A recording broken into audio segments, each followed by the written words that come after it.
అలా నేను మిస్ రావు. ఆంధ్రప్రదేశ్ జిల్లాలు ఎన్ని? 26 అని చెప్తారు. కానీ ఇవాళ నోటిఫికేషన్ వచ్చింది. ఈ నోటిఫికేషన్ ప్రకారం 28. ఇక నుంచి ఆంధ్రప్రదేశ్లో ఉండేటువంటి జిల్లాలు ఎన్ని అంటే 28 అని చెప్పాలి. జిల్లాల పునర్విభజన అనేది శాస్త్రీయబద్ధంగా చేస్తామని చెప్పి ఆంధ్రప్రదేశ్ ముఖ్యమంత్రి చంద్రబాబు నాయుడు గారు ఎన్నికల సందర్భంగా ఇచ్చినటువంటి హామీ. ఆ మేరకు శాస్త్రీయంగా చేశామని చెప్పి చెప్తూ ఉన్నారు. కానీ రాయచోటి విషయంలో మాత్రం అన్నమయ్య జిల్లాకి జిల్లా కేంద్రాన్ని ఇప్పుడు మార్చారు. రాయచోటి నుంచి మదనపల్లికి మార్చారు. సరిగ్గా ఇక్కడే గందరగోళ పరిస్థితి నెలకొంది. మిగిలిన చోట్ల అంత గందరగోళం లేకపోయినప్పటికీ కూడా ఒక రాయచోటి విషయంలో మాత్రం పెద్ద ఎత్తున గందరగోళం నెలకొంది. మదనపల్లిని జిల్లా కేంద్రంగా చేయడాన్ని చాలామంది అక్కడ ఉండేటువంటి పబ్లిక్ స్థానికులు అభ్యంతర పెడుతూ ఉన్నారు. అయితే అన్ని రకాల కోణాలను పరిశీలించిన తర్వాత మదనపల్లిలో మెడికల్ కాలేజ్ వస్తుంది కాబట్టి అక్కడే జిల్లా కేంద్రం ఏర్పాటు చేయాలి అనేటువంటి ఒక అభిప్రాయంతో ఈ నిర్ణయం తీసుకున్నారనేది మంత్రి చెప్తున్నారు, రాయచోటికి సంబంధించిన ఎమ్మెల్యే. అయితే కరెక్ట్గా అక్కడ ధర్నాలు ఆందోళన కార్యక్రమాలకి పిలుపునిచ్చారు ఈ మార్పు కారణంగా. అసలు మొత్తం ఈ శాస్త్రీయబద్ధంగా జిల్లాల ఏర్పాటు కానీ, రెవెన్యూ డివిజన్ ఏర్పాటు కానీ, లేదా మండలాల ఏర్పాటు కానీ, మండలాల సర్దుబాటు కానీ ఇవన్నీ చేయడానికి దాదాపు 3-4 నెలల నుంచి ప్రజల నుంచి అభిప్రాయాలను స్వీకరించింది ఇప్పుడున్న ప్రభుత్వం. అలాగే లోకల్ లీడర్ల నుంచి కూడా అభిప్రాయాలను స్వీకరించింది. మెజారిటీ అభిప్రాయాన్ని తీసుకొని క్యాబినెట్ సబ్ కమిటీ తుది ముసాయిదాన్ని తయారు చేసింది. ఆ ముసాయిదాకి సంబంధించినటువంటి చర్చ కూడా ప్రజల్లో పెట్టింది. అదంతా అయిన తర్వాతనే ఫైనల్ నోటిఫికేషన్ ఇచ్చింది. ఆ ఫైనల్ దాని ప్రకారం 28 జిల్లాలు అలాగే రెవెన్యూ డివిజన్ని డిసైడ్ చేశారు. మండలాల సర్దుబాట్లు కూడా చేయటం జరిగింది. దాని ప్రకారం ఆయా పత్రికలు రిపోర్ట్ చేశాయి. అవి రిపోర్ట్ చేసిన దాని ప్రకారం ఏంటి అనేది ఒకసారి చూద్దాం. ఇక్కడ కొత్త జిల్లాలు నేటి నుంచే పాలన 5 రెవెన్యూ డివిజన్లు ప్రారంభమయ్యాయి. కొత్తగా 5 రెవెన్యూ డివిజన్లు ఆంధ్రప్రదేశ్లో ప్రారంభమయ్యాయి. నోటిఫికేషన్ జారీ చేసిన ప్రభుత్వం కలెక్టర్లు, ఎస్పీలు వచ్చేస్తున్నారు. ప్రస్తుతం ఐఏఎస్ల కొరత, ఐపీఎస్ల కొరత ఉంది. ఇప్పుడు ఉమ్మడి జిల్లాల్లో ఎవరైతే కలెక్టర్లు, ఎస్పీలుగా పనిచేస్తున్నారో వాళ్ళే ఈ కొత్త జిల్లాలకు కూడా ప్రస్తుతానికి ఇన్ఛార్జీలుగా వ్యవహరిస్తారని చెప్పి ప్రభుత్వం చెప్పేసింది. కాబట్టి ఎస్పీలు, కలెక్టర్లు ఇప్పటికిప్పుడు వచ్చేటువంటి పరిస్థితి లేదు. రాబోయే రోజుల్లో వాళ్ళ సంఖ్యను పెంచితే అప్పుడు రావడానికి అవకాశం ఉంది. ప్రస్తుతానికి వాళ్ళు ఇన్ఛార్జీలుగా కొనసాగుతారు. నోటిఫికేషన్ జారీ చేసిన ప్రభుత్వం కలెక్టర్లు, ఎస్పీలు వచ్చేస్తున్నారు. కొత్త జిల్లాలు మార్కాపురం చంద్రబాబు నాయుడు గారు ఎన్నికల సందర్భంగా ఇచ్చినటువంటి హామీ, ఆ మేరకు మార్కాపురాన్ని జిల్లా హెడ్ క్వార్టర్గా మార్చి అక్కడ కొత్త జిల్లాని కూడా ఏర్పాటు చేశారు, మార్కాపురం జిల్లాని. దీని జనాభా వచ్చి 11,42,313 మంది. నియోజకవర్గాలు వచ్చేసి మార్కాపురం, గిద్దలూరు, ఎర్రగొండపాలెం, కనిగిరి, ఈ 4 అసెంబ్లీ నియోజకవర్గాలు కలిపి జిల్లాలుగా చేశారు. ఇక రెవెన్యూ డివిజన్లు, దీంట్లో ఉండే రెవెన్యూ డివిజన్లు మార్కాపురంలో 15 మండలాలు ఉన్నాయి, కనిగిరిలో 6 మండలాలు ఉన్నాయి. వీటన్నిటిని కలిపి రెవెన్యూ డివిజన్గా చేశారు. తర్వాత పోలవరం, ఇది కొత్త జిల్లా. పోలవరం జిల్లా కేంద్రం రంపచోడవరం కేంద్రంగా చేసుకొని పోలవరం జిల్లాని ప్రకటించడం జరిగింది. దీనికి కూడా చంద్రబాబు నాయుడు గారు హామీ ఇచ్చారు, ఆ మేరకు జరిగింది. దీని జనాభా వచ్చేసి 3,49,000, తక్కువ జనాభా కలిగింది. నియోజకవర్గాలు వచ్చేసి రంపచోడవరం, ఒక అసెంబ్లీ నియోజకవర్గానికి ఒకటే వచ్చింది. రెవెన్యూ డివిజన్ వచ్చేసి రంపచోడవరం 8 మండలాలు, ఇదంతా గిరిజన ప్రాంతాలు. చింతూరు 4 మండలాలు. ఇది ఇక పునర్వ్యవస్థీకరణ సంబంధించి జిల్లా పేరు అన్నమయ్య, కేంద్రం వచ్చేసి మదనపల్లి. ఇది ఒకటి మార్పు జరిగింది. 14,22,000 మంది జనం ఉన్నారు అక్కడ. నియోజకవర్గాలు వచ్చేసి మదనపల్లిని ఇప్పుడు జిల్లా కేంద్రంగా మార్చారు. అదే వివాదాస్పదం. జిల్లా పేరు అన్నమయ్యగానే ఉంది, కాకపోతే కేంద్రాన్ని మార్చారు. మదనపల్లె, రాయచోటి, పీలేరు, తంబళ్ళపల్లి, పొంగనూరు, ఇవి 4 మండలాలు. ఈ 4 మండలాలు ఈ జిల్లా పరిధిలో ఉంటాయి. అన్నమయ్య జిల్లాలో దాని హెడ్ క్వార్టర్ వచ్చేసి మదనపల్లె. రెవెన్యూ డివిజన్లో మదనపల్లి రెవెన్యూ డివిజన్లో 11 మండలాలు, పీలేరు కొత్తగా రెవెన్యూ డివిజన్ ఏర్పాటు చేశారు, దీంట్లో 8 మండలాలు, రాయచోటిని రెవెన్యూ డివిజన్ 6 మండలాలు. ఇక్కడ రెవెన్యూ డివిజన్లు వచ్చేసి 2 కొత్తగా ఏర్పడినటువంటి మార్కాపురంలో 2 రెవెన్యూ డివిజన్లు, ఒకటి మార్కాపురంలో 11 మండలాలు మార్కాపురం రెవెన్యూ డివిజన్లో, కనిగిరి రెవెన్యూ డివిజన్లో 6 మండలాలు. ఇది ఇక్కడ కూడా అంతే. పోలవరం సంబంధించి జిల్లాలో నియోజకవర్గాలు రంపచోడవరం రెవెన్యూ డివిజన్లు వచ్చేసి 2, రంపచోడవరం రెవెన్యూ డివిజన్లో 8 మండలాలు, అలాగే చింతూరు రెవెన్యూ డివిజన్ 1. ఈ 2 రెవెన్యూ డివిజన్లో చింతూరు రెవెన్యూ డివిజన్లో 4 మండలాలు ఉంటాయి.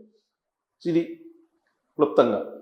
ఇక కొత్తగా పోలవరం మార్కాపురం జిల్లాలను ఏర్పాటు చేస్తారు. వీటితో పాటు రాష్ట్రంలో మొత్తం జిల్లాల సంఖ్య 28 కానుంది. కొత్త జిల్లాల పరిధిలో నేటి నుంచి పరిపాలన వ్యవహారాలు ప్రారంభించాలని ప్రభుత్వం ఆదేశించారు. జిల్లా కలెక్టర్లను జేసీలు నియమించే వరకు ఉమ్మడి జిల్లాల అధికారులు ఇన్ఛార్జీలుగా కొనసాగుతారని తెలిపింది. జనవరి 1 నుంచి ఓటర్ల సర్వే జరగబోతుంది.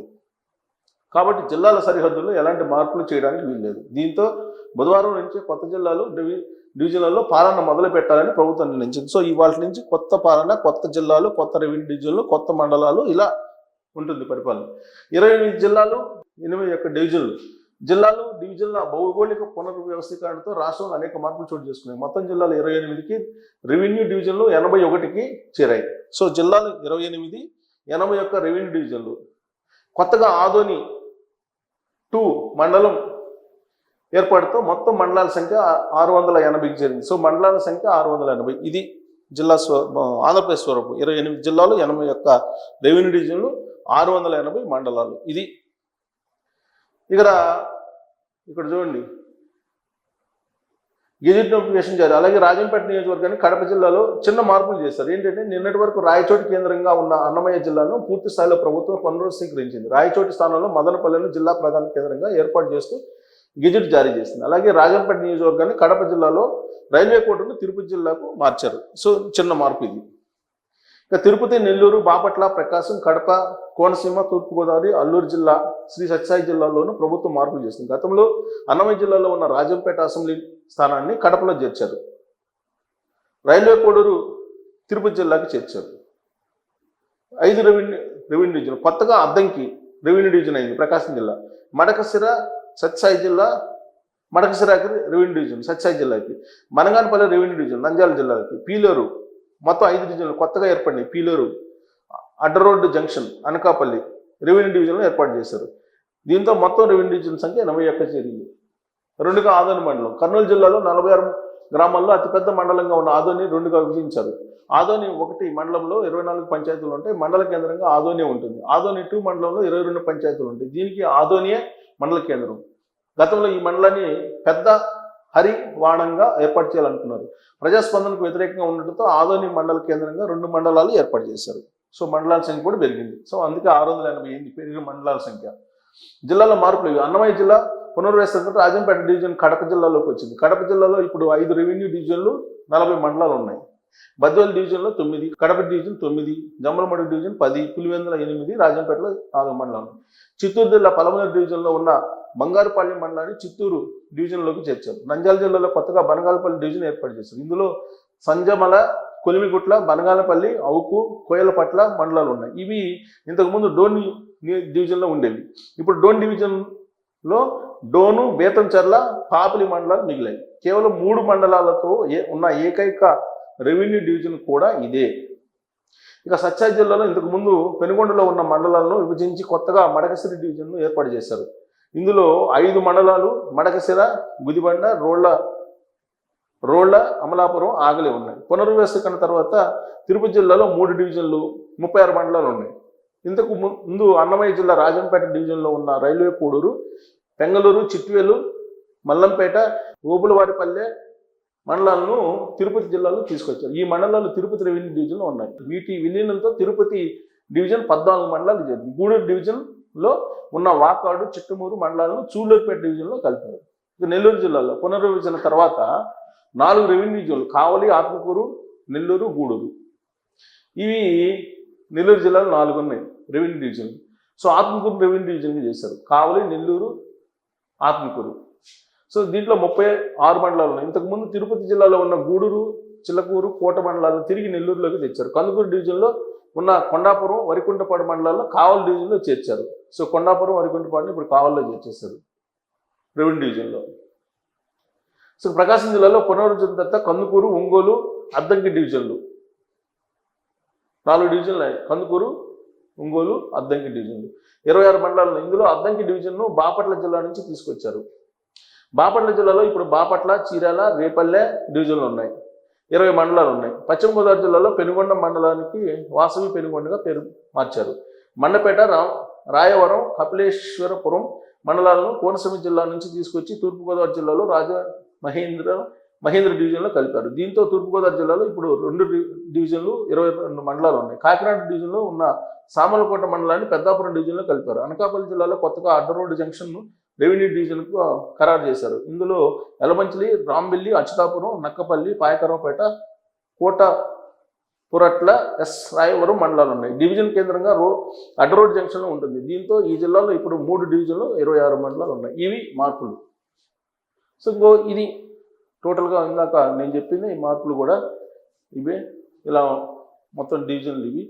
సో ఇక్కడ మార్పులు ఇవి. సో కాబట్టి ఇవాళ నుంచి ఆంధ్రప్రదేశ్ 26 జిల్లాలు కాదు, 28 జిల్లాలు, 81 రెవెన్యూ డివిజన్లు, 680 మండలాలు. ఈ కొత్త పరిపాలన కొత్త సంవత్సరం నుంచి ప్రారంభం అయ్యింది. శాస్త్రీయబద్ధంగా జరిగినటువంటి ఈ పునర్విభజన రాబోయేటువంటి రోజుల్లో ఆంధ్రప్రదేశ్ని ఒక శాస్త్రీయబద్ధంగా విభజించినటువంటి రెవెన్యూ లేదంటే మండలాలుగా ఇప్పుడు గ్రామాల పునర్వ్యవస్థీకరణ కూడా చేయాల్సి వస్తుంది. అది ఇంకా చేయలేదు, మిగతా చేసేటువంటి అవకాశం ఉంది. గ్రామాలను కూడా మార్చే అవకాశం ఉంది. గ్రామ పంచాయతీలు మండలాల పునర్వ్యవస్థీకరణ కూడా జరిగింది. మండలాలకు సంబంధించి ఇంకా జరగాల్సిన అవసరం ఉంది. మండల హెడ్ క్వార్టర్ కూడా అనౌన్స్ చేయాల్సి ఉంది. అది చేస్తారు. ప్రస్తుతానికైతే జిల్లా, రెవెన్యూ డివిజన్, మండలాల వరకు అయితే పూర్తయిపోయి గెజెట్ కూడా ఇచ్చేశారు. సో ఇక పరిపాలన మరింత వేగం కాబోతుందని చెప్పి భావిస్తున్నారు. సో ఈ పునర్విభజన మీద మీ అభిప్రాయం ఏంటనేది తెలియజేసి థ్యాంక్ యూ.